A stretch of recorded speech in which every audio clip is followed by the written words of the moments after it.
Shockingly, children can also be vulnerable on cruise ships. While parents are off relaxing, filling the confined areas equate to safety. Not necessarily, says maritime lawyer Jim Walker, who has litigated many cases of horrifying crimes on the high seas. A little 11-year-old girl from Brazil sailing on the cruise with her grandmother leaves the dining room, is followed out of the dining room by a waiter who touches her inappropriately, gropes her, fondles her, kisses her right in the view of the CCTV cameras. Watch as the waiter assaults the girl while blocking the view of the security cameras on this Disney Dream cruise ship.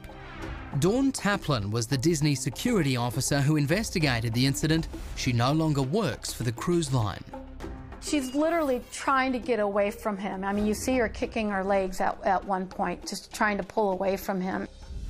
The 11-year-old was assaulted by 33-year-old Milton Braganza while the Disney ship was still in port in Florida. But Taplin says she was told not to call authorities when the girl's grandmother declined to file charges.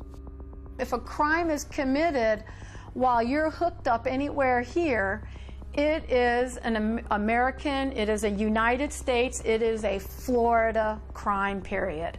And I was ordered not to be making any phone calls to anybody. The ship sailed for 2 hours after the assault, and when it docked in the Bahamas, the waiter was handed over to local authorities. He confessed to the assault, but incredibly was never charged with a crime. And instead of transporting him back to Florida, Disney Cruise Line arranged to have him flown home to India. In my professional and personal opinion, I think they wanted to get outside of the United States limits and just get him off the ship in the Bahamas and just leave it alone. They viewed the CCTV on the ship before the ship set sail. So before they brought up the gangway, before they sailed from the U.S., before they left U.S. territorial waters, Disney absolutely knew that a crime occurred involving a sexual molestation of a little girl. And just last year at the same port on the same Disney Dream cruise line, a crew member admitted he lured a 13-year-old girl into an empty stateroom and molested her. The charge is false imprisonment, lewd and lascivious molestation. 37-year-old Ahmed Sofyan was sentenced to more than 5 years in prison for lewd molestation and false imprisonment of the minor. Her family has been left devastated.